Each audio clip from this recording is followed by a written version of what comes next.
Can you really go from chaos to clarity in just a few minutes? Yes, there's one thing that you can do every single day really helps you to discover the hidden truths about yourself, unlocking your potential, and transforming your life in just a few minutes a day. Hi, if you're new to me, my name is Raquel, and I am your GPS for success. I've been doing this series, and this is day 7 of 21 for Made for More.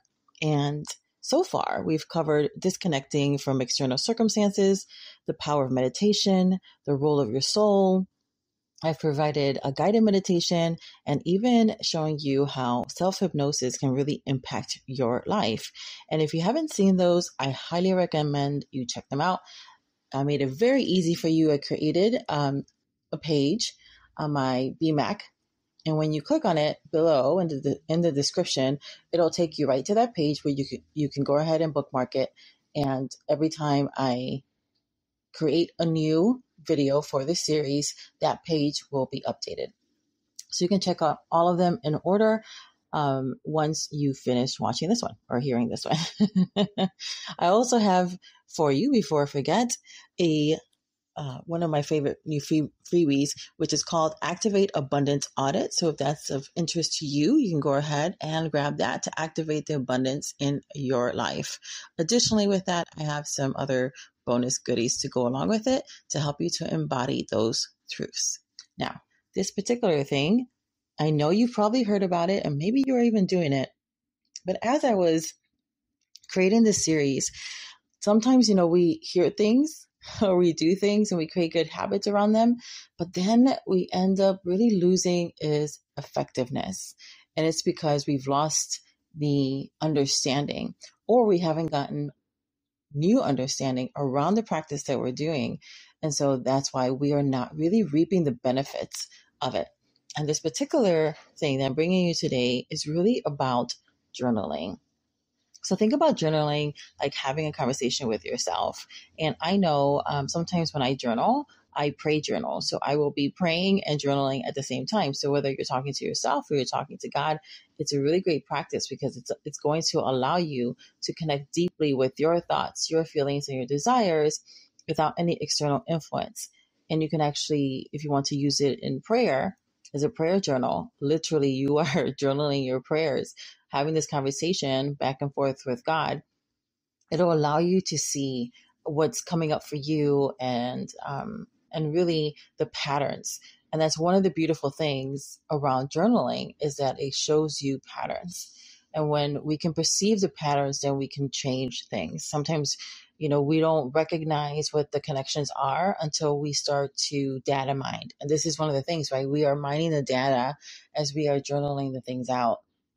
Another thing that journaling does for you that's amazing is that it gives you clarity and insight. Writing down your thoughts helps to clarify them. It brings a sense of order and understanding to the chaos of the mind. And so as you are doing this, you're going to actually also, with this, it starts to emotionally regulate you. Now, emotional regulation is very big right now. And the reason is because so many people are stressed out. So if you are trying to find easy ways to emotionally regulate, journaling is one of them. And that's something that I have not heard anybody make the connection to. And I'm not saying I'm the first one, of course, but that's the thought that just came to mind that, when you are bringing clarity, what does clarity actually do? It does allow you to reduce the chaos in your mind. And that's so important because we're never going to go any farther than how we think and feel about ourselves. So journaling is a powerful tool for you to do that. And it does help you to track the progress, right? Again, journals serve as a record of your journey.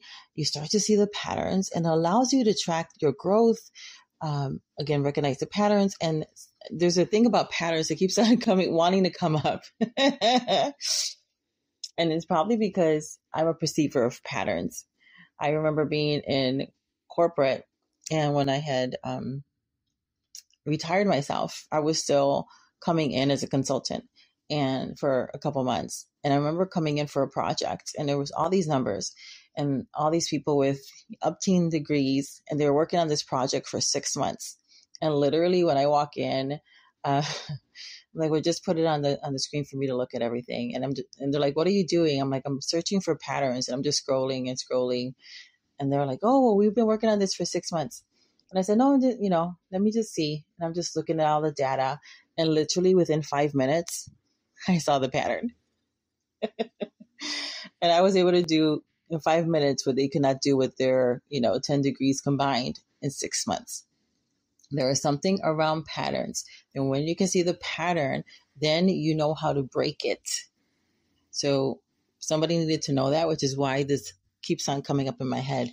But it also allows you to celebrate your progress. And celebration, we might call it celebration or gratitude. There is this power in the celebration, the power in your gratitude. And you might think about like, yeah, I used to do a gratitude journal. You don't even have to make it that complicated. If you want to journal a few things that are happening in your life every single day. I have a friend of mine, she's got journals going back to, I think she said she started the practice when she was a teenager, and now she's in her late 30s or early 40s. So literally she has journals going back for decades. And her husband had mentioned it to me. He's like, yeah, she still has those. And what she uses is like those, have you seen those little mini calendars that they come out a lot around the end of the year or during the school year, and it's small, and it just gives you a couple lines for every day. And so what she does is that she journals like 2 or 3 things that happened that day as a record of her life. And she focuses on gratitude or lessons learned, which is still, right, celebrating your progress. And she says she goes in there sometimes and she's just reading things from when she was a teenager and those revelations that came to her as a young adult as well. And so it's a really great way for you to celebrate your progress, to celebrate that, you are continually progressing, which is why you're listening to something like this. There's a lot of different types of journaling, and one of them is called free writing. So free writing is just, it's a dump. It's just your thoughts flowing onto the page without any censorship. You're not judging it, right? There's no judgment here, just releasing it. It's raw, it's unfiltered. It's perfect for tapping into your subconscious because, right, you're just doing a data dump. You're just doing a mind dump. So allowing it, especially when your mind is feeling so chaotic, which is why there's the connection to the emotional regulation, right? Because you're dumping it out, you're getting it out. Sometimes you need a safe space for you to just be. And if you don't have that with somebody, you can go ahead and journal it. Just allow yourself the freedom of the safety of the page. Another thing is called prompt journaling, and you can use prompts to guide your thoughts in the specific direction, right? Just be mindful about the prompt. You don't want to say something like, what's wrong with me? Because as I said before in the series, your brain will be like, oh, there's a question. Let me give you the answer with 8 parts. It's like 1, 2, 3, 4, 5, 6, 7, 8 while they're answering that question. So be mindful of the prompt of the question that you're asking, because you asking yourself what's wrong with you is not helpful. It is not a helpful thought. And thoughts are the foundations of your outcome. So if you don't like your outcomes, it's because of the thoughts that you have been thinking and embodying the last 60 to 90 days. That's all it is. Your brain is going to offer you the easiest fruit, right? The easy pickings. It's your mind and your brain specifically is brilliant, but it's also lazy. It's only going to give you something that's easy to grab. And so that's why it's picking the last things that you have been embodying in the last 60 to 90 days. So just be mindful when you're doing a prompt journal that you're asking the right question, right? You want to go into a specific direction. It's a really great way to explore areas you might not naturally delve into. And if you need help with that, you know what to do below, because I'm really good at engineering the prompts. And so I talked about that. When did I talk about that? Oh, in the society. So I have a membership called the Society, and I was talking about really leveraging your inner AI. And your inner AI is made up of 3 parts of you. But the main thing I wanted to bring here is that just like an external AI, you're going to get the answers that you want and actually that you need when you engineer those prompts correctly. And anybody who's dealt with AI, and if you don't like it, it's probably because you haven't figured out how to engineer the question or the prompt to give you the right output. So I work with a lot of entrepreneurs, and sometimes, they want to use, they want to use AI in order for them to be able to create some really great drafts and be able to create content faster, because they're not really maybe passionate about writing. But they know that if they can get it to sound like them, then they can quicken that part of the process because it's necessary. Marketing is a way that we are loving people, right? We're letting them know that we love them. They're a solution for them. They're excited for whatever it is that we're called to do, and we want to help them. So marketing, content creation is necessary, but sometimes people get like in their heads, or they just feel like they're not a great writer. And so if you don't season the AI first with how you speak and your thoughts first, then the output is going to be garbage and it's not going to sound like you at all. And if then you think it sounds good and you just copy and paste, people will know. They're like, it's a little off. And that's because you didn't season the AI, right? There's a couple things you need to do ahead of time in order for you to get the right answer. And that's the same thing with your inner AI. You just need to do a couple things ahead of time in order when you get to that point of prompting it, it's going to lead you in the right direction. The next one is called gratitude journaling, and that's really great, right? It's again focusing on the gratitude shifts because it helps shift your mindset in a positive state. We're told in the good book that as a man thinks, so is he. And so if one of the great things about then focusing on gratitude, looking for the good, is that whatever you focus on expands. And what I love about neuroscience and biology and epigenetics is just really proving why we're told to think about good things, think about things that are pure and, and they're lovely and they're praiseworthy, right? Praiseworthy is gratitude. When you're thinking of good things, why were we told that in the good book thousands of years ago? When neuroscience is now showing us why, epigenetics is showing us why. It's because part of our inner AI system is also the community of ourselves. And so the community of ourselves and our brain and our heart all take the direction from the voice of the mind. And so when you are giving voice to your mind, through journaling, especially through gratitude journaling, now you are directing your inner AI toward those things. We also know now about our reticular, eye system. So when you are focusing on something specific, then it looks for more of that. So whatever you're focusing on, you're going to get more of. And so if you don't like things that are happening, and I notice this as well, as I have clients who are coming to me who are wives, and they have love for their husbands. Watch my phrase. They have love for their husbands. And for the most part, they love their life. They don't want to give up their marriage, but they have come into a place where they have become very critical about their husband, and they're not, attracted to them, in the sexy way. And so even the thought of being sexy with them is just like gives them the ick. And in the courses of the conversation, I recognize that one of the ways that now this has become a dam is the trickle of no gratitude. And I remembered years ago listening to Danny Johnson, and she was talking about how her and her husband's marriage was in danger of blowing up. And they had decided, and doing this from recollection as much as I can, but I remember the story sticking. They decided they were going to do a fast for 30 days.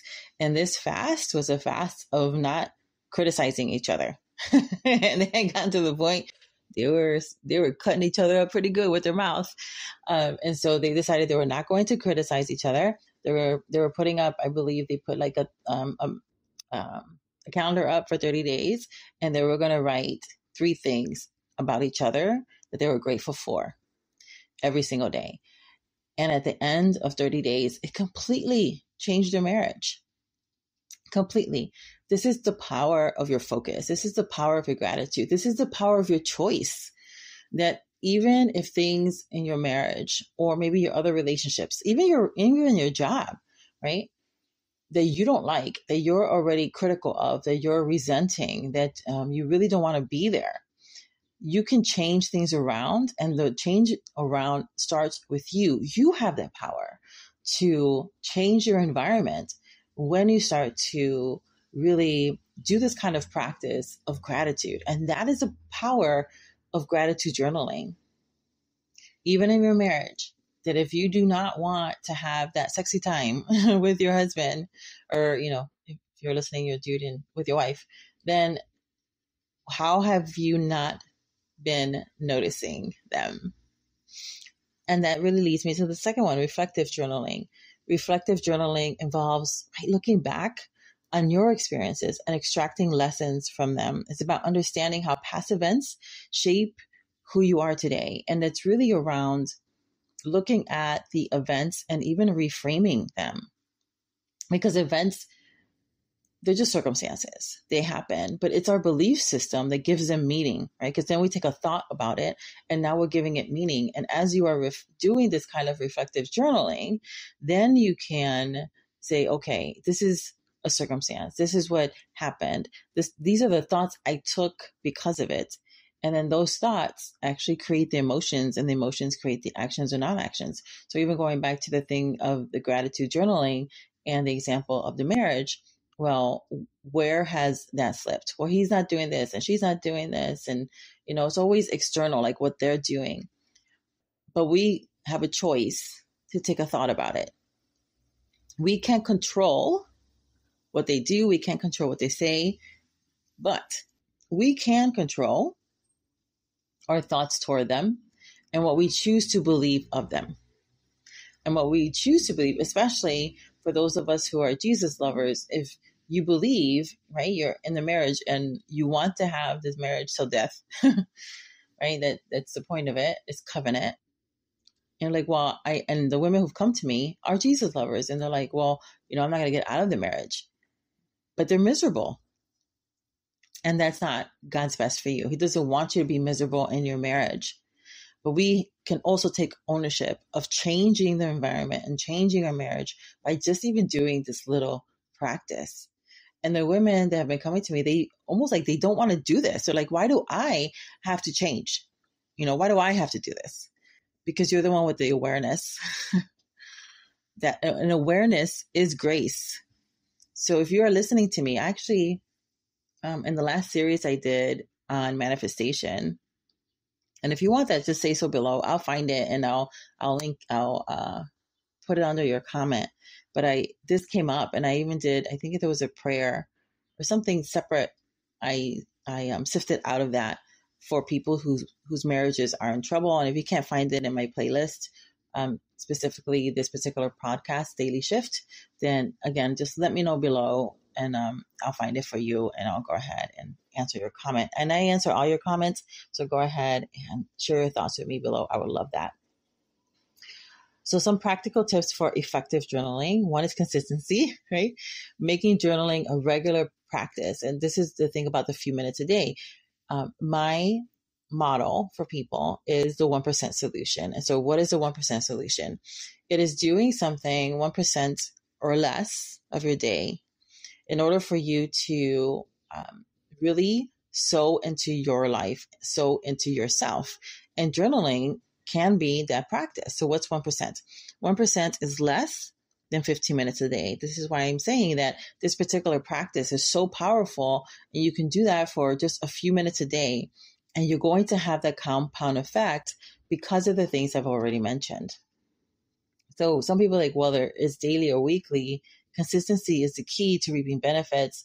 But I believe that if you start to do this daily, it's really going to then supercharge, right? So when you're thinking about how much time and really going in with this attitude of, I'm choosing this for this amount of days.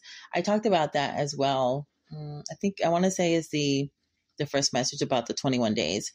If you will commit to doing this practice with these thoughts in mind, right? Again, because you want to take a thought in order for you to then be able to make other decisions. So the thought that you take is, this is just a suggestion. You can do what you want because you're grown. But the thought is, I'm choosing to do this straight for 21 days, right? So in the previous example was about the marriage. I'm choosing to sow into my marriage the next 21 days by journaling the 3 things that I love about my spouse, right? That I'm recognizing something good about my spouse.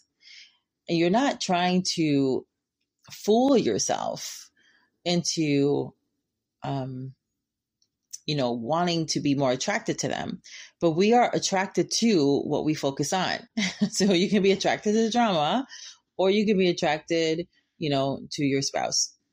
The choice is really yours, because your feelings are just following your thoughts. That's it. So your disconnect with your spouse is just the thoughts that you have been thinking for a long time. And now you've gotten very proficient and you've become a master at that. So if you want to reverse it, you can actually become you then take this opportunity to become a master of your thoughts. And then you can decide, I'm going to do this for 21 days. And this is great for any area of your life.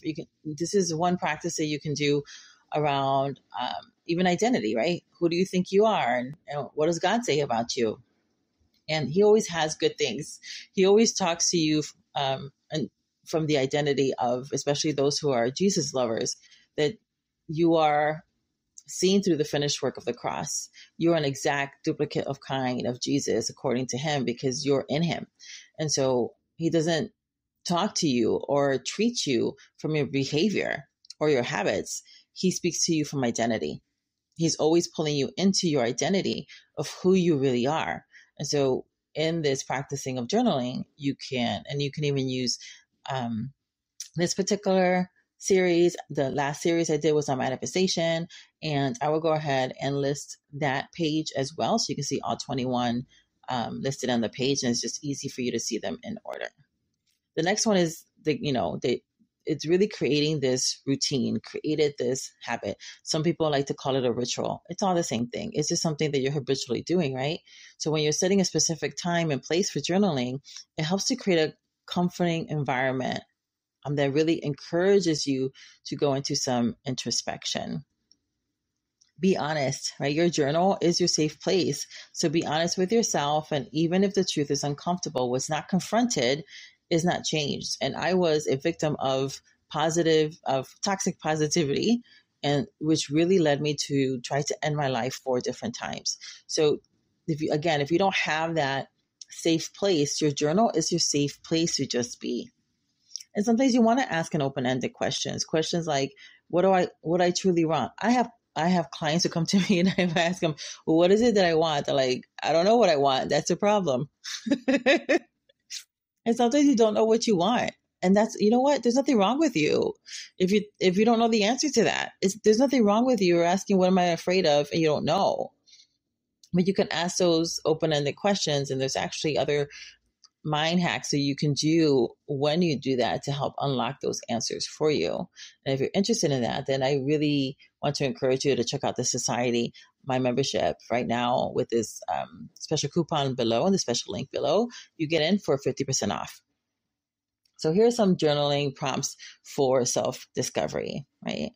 You can put on there, what are my core values? Especially if you are an entrepreneur. Or anything actually. But I deal with a lot of women who are entrepreneurs, and some men. But that's important to really see in black and white, because that's going to help you to say yes to the things that you should say yes to, that are in alignment with your core values, and no to the things that are not part of your core values. One of my core values is that, I'm an advocate for this work-life balance. I worked a lot in corporate all my life. I'm a Gen Xer. I'm in my 50s now. Since I was 13 years old. And I didn't even realize that when I had the desire to be an entrepreneur, and I was doing it part-time and still working in corporate. But then when God called me out in 2019 into doing what I'm doing right now full-time, I was like, oh, I always wanted to do that. But what I really wanted, I needed my mind healed. I needed my body healed. I wanted my relationships with my children healed. And I wanted to be the kind of mom to them that I wanted to be. But really, I had not, I didn't have the opportunity because I was working so many hours. And so my core values was pulling me into the desire of my heart. And this is what entrepreneurship ended up giving me through this process. I thought what I wanted was entrepreneurship, but what I really wanted was to be, the kind of mom that was in my heart to be. And entrepreneurship was just the path that allowed that and allowed my body to heal, my mind to heal, because I knew that I was never going to go any farther than how I see and feel about myself. And so I started to then make, not that I didn't make mistakes along the way, but I started to, it was easier for me to say yes to the things I needed to say yes to because I knew what my values were. Another question is like, what beliefs are holding me back? And you might not know what that is. And that's what I do with my clients one-on-one. I even do that with my own coach, just like athletes. Athletes have coaches for every part of their game. And the most, the people who make the most money and want to make more money or more impact always have coaches. And so even with my coach, I'll just start talking or in a group thing, and I'm like, catch the thought that's holding me back. And sometimes we don't know what that thought is, but you can ask yourself that question. And these are things that I do also in the society, is that we ask those kind of questions, and I help you to get that free coaching. What I love about society is that if you don't know what belief is holding you back, then that's what I offer in there. I have 24/7 asynchronous coaching, which means that you have you can either use a number to text me, or you can text me in the portal. And if you just start talking to me through the portal and I'm answering you back, and I can help you to find the belief system, because sometimes we think it's one thing and it's really another. And when you find the thought that's actually holding you back, then you can reframe it, you can heal it, you can create the new thing by taking in a new thought. But if you don't know what that thought is, you don't know what's holding you back, you'll end up just doing this cha-cha, 2 steps forward and 1 step back. Another question you can ask is, what do I love about myself? Which is an amazing question. It helps you to remember that you're a badass, that you're beautifully and wonderfully made, that you're made on purpose for a purpose. Another question can be, what are my biggest dreams? Sometimes people they're afraid to dream. And again, journaling allows you and gives you the opportunity to just really have that safe space to dream.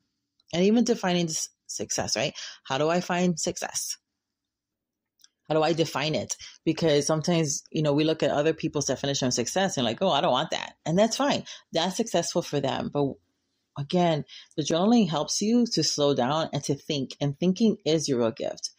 You defining success for you is going to allow you to, again, say yes to the things you need to say yes to, and no to the things that you should be saying no to without apology. Your yes is your yes, and your no is your no.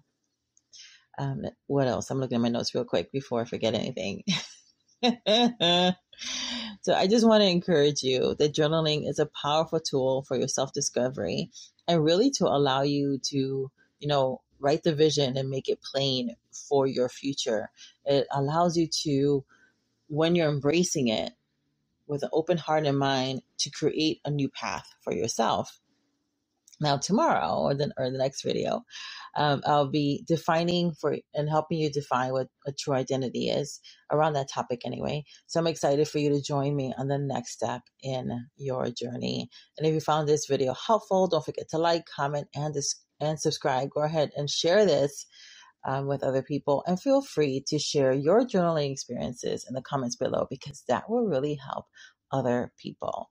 Thank you for being here with me today. Don't forget to check out all the cool free stuff that I have for you also in the description below. And remember that you are made for more. See you on the next one. Bye now.